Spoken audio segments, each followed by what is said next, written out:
আসসালামু আলাইকুম। দীর্ঘ ৪৯ বছর পরে প্রকাশ্যে এলেন বাংলাদেশের ইতিহাসের অন্যতম রহস্যজনক পুরুষ শরীফুল ইসলাম ওরফে মেজর ডালিম।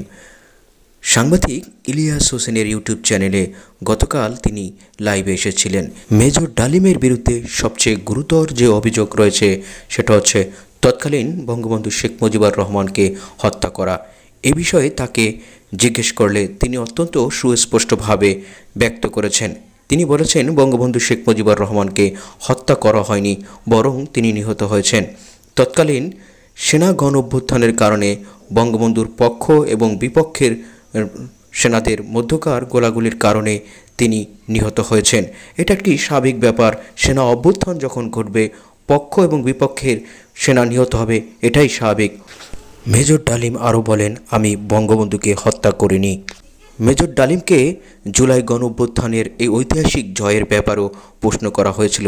তিনি অত্যন্ত শ্রদ্ধার সাথে ছাত্রদের লাল সালাম দিয়েছেন। তিনি বলেছেন, জুলাই গণ অভ্যুত্থানের মাধ্যমে আংশিক বিজয় হয়েছে, কিন্তু প্রকৃত বিজয় লাভ করতে হলে 1971 সালের মতো একটি যুদ্ধ করতে হবে।